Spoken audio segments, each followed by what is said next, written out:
பற்றி பேசுவதற்காக அரசியல் விமர்சகர் திரு ஜெகதீஸ்வரன் நம்முடன் இணைப்பில் இணைந்திருக்கிறார். நன்றி. வணக்கம் சார், இணைப்பில் இணைந்தமைக்கு நன்றி. வணக்கம்.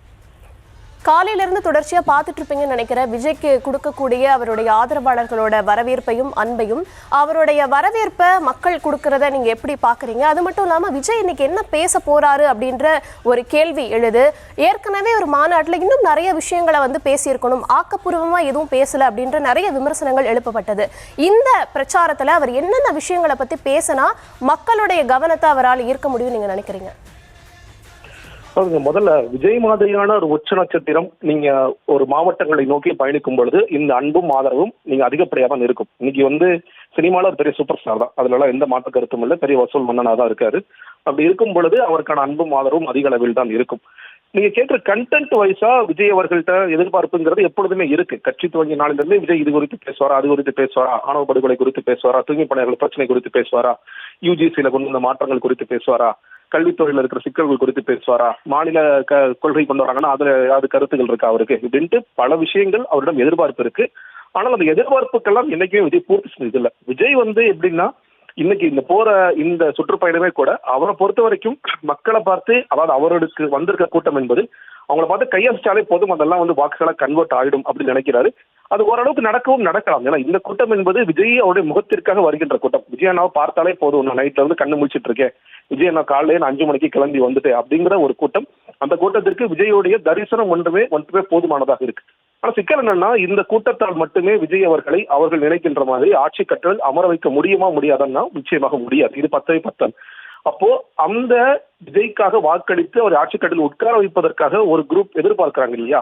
அதாவது இவர் பேசுவாரா, கண்டென்ட் வைஸா என்ன பேச போறாரு, திருச்சியில இருக்கிற பிரச்சனை குறித்து பேச போறாரா அப்படின்னு அவங்கள விஜய் கனெக்ட் பண்ணாதான் இது நிச்சயமாக அவர் எதிர்பார்க்கின்ற ஒரு முதன்மை சக்தியாக அவர் உருவாக்க முடியும்.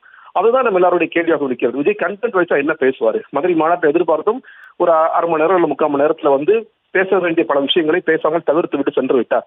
இப்ப திருச்சிக்கு போகும்போது திருச்சியில காவிரி குறித்து பேசுவாரா, திருச்சியில இருக்கிற மற்ற பிரச்சனைகள் குறித்து பேசுவாரா, அங்க 2 அமைச்சர்கள் இருக்கிற அமைச்சர்கள் குறித்து பேசுவாரா, திமுக அரசாங்கம் பொதுவா பேசாம ரொம்ப ஸ்பெசிபிக்கான இஷ்யூஸ்குள்ள போவாரா?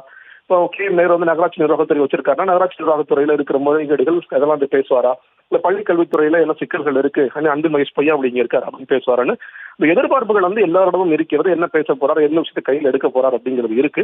ஆனால் அதெல்லாம் ஒரு 15 நிமிடத்திற்குள் அவர் எப்படி செய்வார் அப்படிங்கிற ஒரு பெரிய கேள்வி இருக்கு. ஏன்னா காவல்துறை ஒரு 25 நிமிஷம் கொடுத்தாலும் இல்லைங்க எங்களுக்கு 15 நிமிஷம் போதும்னு சொல்லிதான் இவங்க டைமே வாங்குறாங்க. அப்படி இருக்கும் பொழுது அதுக்குள்ள எல்லா பிரச்சனைகளையும் பேசிவிட முடியுமா? இன்னொன்னு அவர் 4 வருவாய் மாவட்டங்கள் திருச்சியில் இருக்குனாலும் ஒரு வருவாய் மாவட்டத்துக்கு தான் போறாரு. இப்ப மற்ற வருவாய் மாவட்டங்கள் இருக்கிற சிக்கல்கள் எல்லாம் எந்த அளவுக்கு பேசுவாரு? விவசாயிகள் பிரச்சனைங்கன்னா அது டெல்டா மாவட்டம், காவேரி பிரச்சனைகள் இருக்கக்கூடிய ஒரு பகுதி, அது கடைமடை வரைக்கும் தண்ணி போகுதா, டெல்டா மாவட்டத்தில் இருக்கிற விவசாயிகளோட பிரச்சனை இதெல்லாமே எதிர்பார்ப்பாக இருக்கின்றது. இந்த எதிர்பார்ப்பை பூர்த்தி செய்வார் அப்படிங்கறத ஒரு பேச்சுல தான் நம்ம தெரிஞ்சுக்க முடியும்.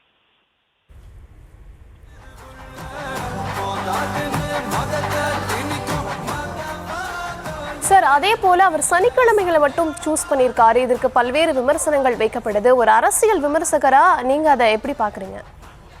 இல்லைங்க, விஜய் அவர்கள் கட்சி துவங்கும் பொழுது 2 வருஷம் தான் இருக்கு, 2 வருஷம் போதுமானதாக இருக்குன்னு ஒரு கேள்வி எழுப்பும் பொழுது இல்ல அதுவே பத்தாது. ஏன்னா இவர் திமுக ரொம்ப ஸ்ட்ராங்கா இருக்கிற டயத்துல திமுக எதிர்த்து இவர் களம் இறங்குகிறார். அதிமுகவும் ஆட்சியில் இல்லாத போது அவங்களும் கடுமையான முயற்சிகள் மேற்கொண்டுட்டு இருக்காங்க. எல்லா கட்சிகளும் கடுமையாக இந்த அரசியல் களத்துல இருக்கும் பொழுது விஜய் அவருக்கு 10 மணி கேட்கும்போது அதுவே பத்தாது. ஆனா அவருக்கான கூடுதல் பலம் என்பது ஒரு திரைத்துறையிலிருந்து வராரு, ஒரு பெரிய ஊடக வெளிச்சம் இருக்கு, அவருக்கான ஒரு கரிஷ்மா இருக்கு, அதை அதை சரியா பயன்படுத்திக்குவார் அப்படிங்கிறதா அது மாதிரிதான் இருந்துகிட்டு இருக்கு. ஆனா இவர் எப்பொழுது களத்தில் இறங்குவார் அப்படிங்கிற கேள்விதான் டே 1 தோக்கப்பட்டு தொடர்ச்சியாக கேட்கப்பட்டு கொண்டே இருந்தது. ஆனா அந்த கேள்விக்கு பதிலாக நான் அட்லீஸ்ட் இப்பயாவது வர்றேன் அப்படின்னு சொல்லி நான் வரேன் நான் சொன்னாலும் இப்பயாவது வர்றேன் அப்படிங்கிறதா அதோட பொருளாக செப்டம்பர் மாசத்துல இறங்கி இருக்கு.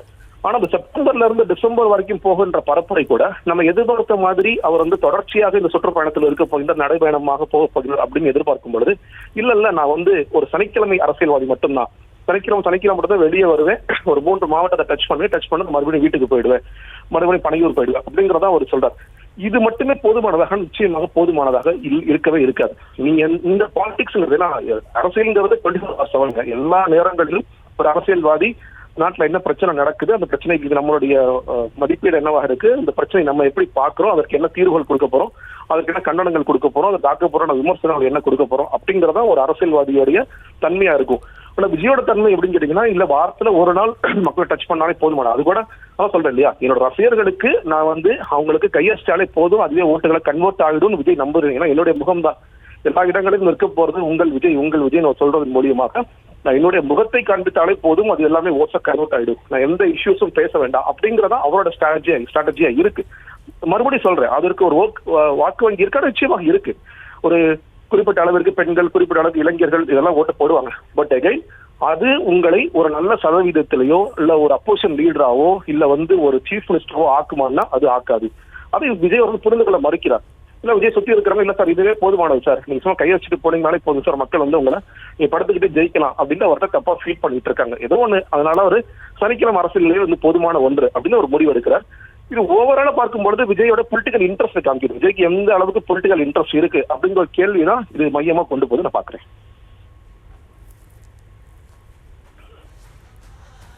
சார், அதே போல விஜய்க்கு கூடுகின்ற கூட்டம் வந்து வாக்குகளா மாறுமா மாறாதா அப்படின்ற கேள்வி ஒரு பக்கம் இருந்தாலும், தாவேக தரப்புல இருந்து சொல்லப்படுவது அங்கிருந்து வரக்கூடிய தொண்டர்களை வந்து நாங்க காசு கொடுத்து கூப்பிடல, எல்லாருமே விஜய்க்காக வராங்க, அப்ப அது கண்டிப்பா ஓட்டா மாறும் அப்படின்ற ஒரு விமர்சனமும் வைக்கப்படுது. இது எப்படி நீங்க பாக்குறீங்க?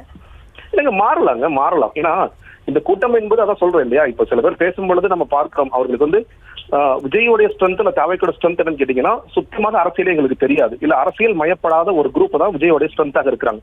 அந்த குரூப்புக்கு வந்து எங்களுக்கு விஜய் என்ன பேச போறாரு, விஜய் எதை முன்வைக்க போறாரு, விஜயோட தேர்தல் அறிக்கை என்னவாக இருக்கு, அது எதுவுமே தேவையில்லை. விஜய் அப்படிங்கிற விஷயம் மட்டும் அவர்களுக்கு போதுமானதாக இருக்கிறது. அப்ப இங்க வந்து பார்க்க வர்ற கூட்டம் வந்து விஜய் தான் பெரிய மாற்று சக்தி, விஜய் வந்தா எல்லாமே மாறிடும், தேனாரும் பாலாரும் நடந்து ஓடப்போகுது அப்படின்னு ஒரு பிம்பத்துல இருக்கிறாங்க.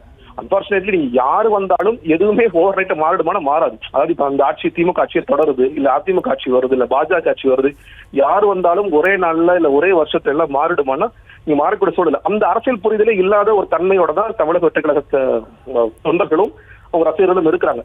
அப்ப அவர்கள் வந்து ஓட்டு போடுவாங்க. எகைன் கொஞ்சம் பேர் ஓட்டு போடுவாங்க, நிறைய பேர் கூட ஓட்டு போடுவாங்க அவரை பார்க்க வர குரூப். ஆனா அது மட்டுமே போதுமானதாக இருக்காது இல்ல. நீங்க நினைக்கின்ற இடத்துக்கு நீங்க போகணும், முதன்மை சக்தியாக ஆகணும்னா இந்த பெர்சன்டேஜ்ங்கிறது உங்களை அந்த இடத்துக்கு போகுமா? இன்னும் சொல்ல போனா இவர் வாங்குகின்ற இந்த வாக்கு சதவீதம் வந்து சீட் கன்வெர்டபிலிட்டி ஆகுமானா அதுவே ஆகாது. நீங்க வந்து பெர்சன்டேஜ் ஓகே இருக்குங்க, டீசென்டான பெர்சன்டேஜ் முதல் தேர்தலே வாங்கியிருக்காங்க அப்படிங்கிற அளவுக்கு இருக்குமே தவிர அது வந்து சீட்ஸை கன்வெர்ட் பண்ணி கொடுக்காது அப்படிங்கிறத நம்ம இதுல வந்து புரிஞ்சுக்கலாம். சார், அவர் அதே போல இணைப்பில் வந்தமைக்கு நன்றி திரு ஜெகதீஸ்வரன்.